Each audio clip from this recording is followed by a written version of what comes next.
লগ ধৰিছে, নক'লে বেয়া পাব। নগ'লে কিয় বেয়া পাব?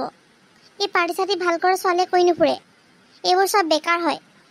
সেইবাবে তুমি ক'তো যাব নোৱাৰা, ঘৰতে থাকা, কাম কৰা। আৰে মা, এইটো তুমি ভবাৰ দৰে পাৰ্টি নহয়ও, মোৰ ফ্ৰেণ্ডৰ ঘৰতহে হ'ব। তাইৰ মাক দেউতাকো থাকিব। মই জল্দিছে যাম আৰু জল্দিছে গুচি আহিম, মাত্ৰ এঘণ্টাৰ কথাহে। নোৱাৰো বুলি এবাৰ ক'লে নুশুনা নেকি? নাজানো দেই কেনেকুৱা মাক দেউতাক।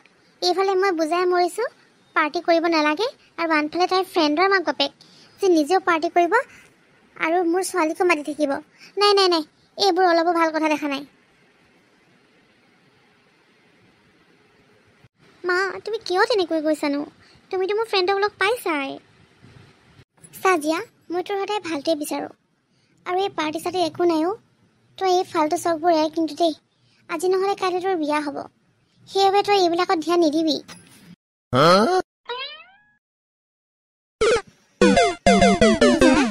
মানিছোঁ কিন্তু তোক, এই নিজৰ সন্তানক তই যি শিক্ষা দিছ, তেনে শিক্ষা আমাৰ ওচৰ পাজৰৰ কোনো দিব পৰা নাই। তোৰ সন্তানে তোক কিমান ৰেচপেক্ট কৰে, সেয়েহে তোৰ সকলো কথাই মানে। এইবিলাক শিক্ষা এতিয়াৰ পৰা দিলেহে হ'ব, নহ'লে সিহঁতে ভৱিষ্যতে কি শিকিব আৰু কি কৰিব ঠিক নাইতো। পিছে এইবিলাক চাগে বেছিদিন নচলিব, কাৰণ তোৰ বোৱাৰী আহিলে তইতো বোৱাৰীৰ কথা মানিবই লাগিব। নাই নাই, মই বোৱাৰীও এনেকুৱাহে আনিম যি একেবাৰে মাতি হ'ব, যি মোৰ কথা একেবাৰতে শুনিব, মোৰ কথামতেই কাম কৰিব।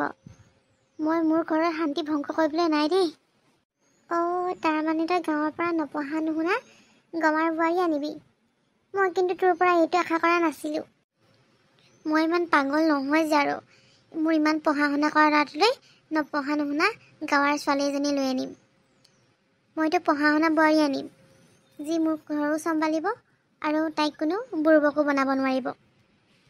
আজিকালিনো এনে ছোৱালী ক'ত আছে? তোৰ কথা ক'তনো শুনিব? যদি মোৰ কথা নুশুনে তেন্তে এইখন ঘৰৰ বোৱাৰী হ'ব নোৱাৰিব। জিয়া, নবৌ তুমি কোৱাচোন, তুমি যে অকল ঘৰতেই থাকা, ঘৰতে থাকি ভাল পোৱা নে তোমাৰ কোনো ফ্ৰেণ্ডেই নাই? তোমাক কোনেও বাহিৰলৈ যাবলৈ লগ নধৰে নেকি? নবৌ, ঘৰতে সোমাই থাকিনো কাৰ ভাল লাগে কোৱাচোন? মোৰ ফ্ৰেণ্ডছ আছে, মোক পাৰ্টিলৈ আৰু বিভিন্ন ধৰণৰ জেগালৈ যাবলৈ লগ ধৰে, কিন্তু মই যাবই নোৱাৰোঁ। সেইবাবে আজিকালি সিহঁতে মোক লগেই ধৰা বন্ধ কৰিলে। আৰে জিয়া, তুমি যে আৰু এটাইতো জীৱন, সেইটোতো ভালকৈ এনজয় কৰা। আজি এটা কাম কৰোঁ আহা, দুজনী পাৰ্টিলৈ যাওঁ, ঠিক আছে? সঁচানে নব? ঠিক আছে, এতিয়া ৰেডি হওঁ ৰ'বা। আজি কি হ'ল বাৰু? ছোৱালীজনী আৰু বোৱাৰীজনী ইমান দেৰিলৈকে অহা নাই, ক'ত গ'ল বাৰু? কি কৰোঁ মই? তখন দুজনী ক'ত গৈছিলি? আজিলৈকে মোৰ ঘৰৰ কোনো আধা ৰাতি বাহিৰৰ পৰা অহা নাই। আজি এনেকুৱা কি হ'ল যে বাহিৰলৈ যাবলগীয়া হ'ল? জিয়া, এইবোৰ কি? মা, জিয়া মোৰ বাবেই গৈছিল। বিয়া হোৱা কিমান দিন হ'ল ক'তো ওলাইয়ে যোৱা নাছিলোঁ বাহিৰলৈ। মই ভাবিলোঁ অলপ ওলাইয়ে যাওঁ, লগতে জিয়াকো লৈ গ'লোঁ সেইবাবে। তাইও ঘৰতে আছিলে যে। বোৱাৰী, মোৰ কথা কাণ খুলি শুনি ল। তই এইখন ঘৰৰ বোৱাৰী, আৰু বোৱাৰী এনেকৈ ৰাতি বাহিৰত ঘূৰি ফুৰি থাকিলে নহ'ব। ঘৰ চম্ভালিব লাগিব, আৰু মোৰ ছোৱালীক এনেকৈ বাহিৰলৈ মোক নুসুধাকৈ উলিয়াই নিনিবি। আজিৰ পৰা এনেকুৱা ভুল যাতে দুবাৰ নহয়। এইটো আকৌ কি কথা মা? বোৱাৰী মানে কি অকল ঘৰ চম্ভালা কাম নেকি? এইবোৰ পুৰণি চিন্তাধাৰা। মই আজিৰ বোৱাৰী, মোৰ দ্বাৰা অকল ঘৰৰ কাম কৰা নহ'ব। মোৰ নিজৰ কিছুমান ইচ্ছা আছে, সেই ইচ্ছা মই পূৰণ কৰিম। নব, তুমি কি কৰিছা? টিফিন কিয় পেক কৰিছা? আৰু তুমি ক'ত যোৱা? কালিতো একো নহ'ল, আজি কিন্তু মায়ে গম পালে গালি পাৰিব। জিয়া, মই ইমান পঢ়া শুনা এইটো কাৰণে কৰিছিলোঁ যে মই এদিন নিজৰ ভৰিত নিজে থিয় দিব পাৰোঁ, আৰু মই এটা চাকৰি পাইছোঁ, মই তাতে যাবলৈ লৈছোঁ। আৰু শুনা, মই যদি নিজৰ ভৰিত নিজে থিয় দিব নোৱাৰোঁ, তেতিয়াহ'লে মোৰ ইমান পঢ়া শুনাৰ কি কাম? নব, আপুনি একদম ঠিক কথা কৈছে, কিন্তু মায়ে যদি এইটো কথা গম পায়, তেতিয়াহ'লে ঘৰত তাণ্ডৱ হ'ব, তাণ্ডৱ। বহুত ডাঙৰ বিপদ আহি পৰিব ঘৰত। মাকনো কিয় অশান্তি দিব লাগিছে? শান্তিকে থাকিব দিয়া না। আৰে, মাৰ শান্তিটো কোনে ভংগ কৰিছে? মইতো মাত্ৰ চাকৰিয়ে কৰিব খুজিছোঁ। মোৰ চাকৰিৰ কাৰণে মাৰ আকৌ কিহৰ প্ৰব্লেম হ'ব? মায়েতো হেপ্পিয়ে হ'ব লাগে যে তেওঁৰ বোৱাৰী ইমান ছাকচেছফুল। নাজানো আৰু দেই, যি ইচ্ছা কৰা তাকে, মুঠতে ঘৰত শান্তি থাকিলেই হয়। এনেদৰে সময় গৈ থাকিল। শাহুৱেকে নিজৰ বোৱাৰীৰ কাণ্ড কাৰখানাবিলাক চাই থাকিবলৈ ধৰিলে, আৰু লাহে লাহে ঘৰতো অলপ অলপকৈ পৰিৱৰ্তন আহিল। আৰু এদিন কি হ'ল চাওকচোন আহক। মা, মই পাৰ্টিলৈ যাওঁ। ঠিক আছে, যোৱা। আজিকালি ঘৰত ইমান পৰিৱৰ্তন কেনেকৈ আহিছে?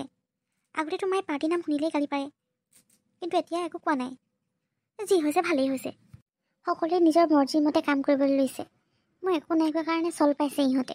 বোৱাৰীটো অলপ বেছি হৈছে জোখতকৈ। তাইক টানকৈ বুজাব লাগিব। বহুত কৰিল তাই নিজৰ মন মানি। এতিয়া মই চাই ল'ম।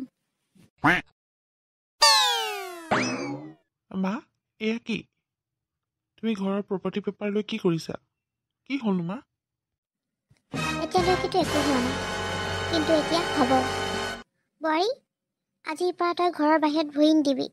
যদি মোৰ কথা নুশুন তেন্তে মই তহঁতক সম্পত্তিৰ ভাগ নিদিওঁ। মা, আপুনি ইমান ডাঙৰ সিদ্ধান্ত লৈছে যেতিয়া ইয়াৰ কাৰণো নিশ্চয় ডাঙৰেই হ'ব। মোক কওকচোন কাৰণটো। কাৰণ শুনিবলৈ আহিছ? ঘৰৰ বোৱাৰীৰ কাম হৈছে ঘৰখন চম্ভালা, আৰু তই অফিচ যাওঁ। অফিচত গৈ তোৰ কাম কৰা কাম নেকি হে?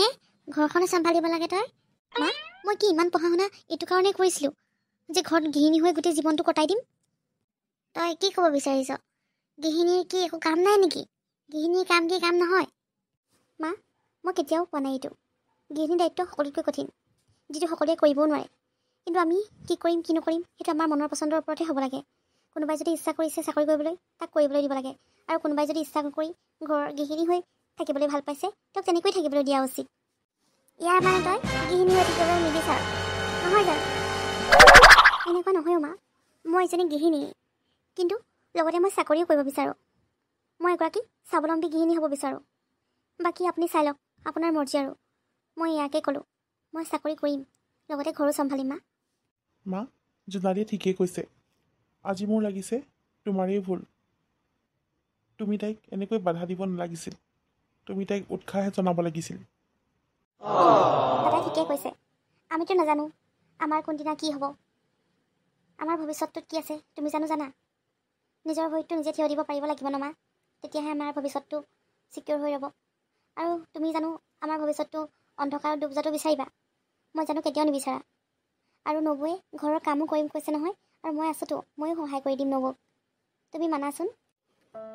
তহঁতে ঠিকেই কৈছে চাগেও, ময়েই ভুল আছিলোঁ। তহঁতক সকলো কামতে বাধা দি থাকোঁ। বোৱাৰী, আৰু তহঁত দুটাই মোৰ চকু আজি খুলি দিলি। মোৰ বহুত ডাঙৰ ভুল হৈছিল।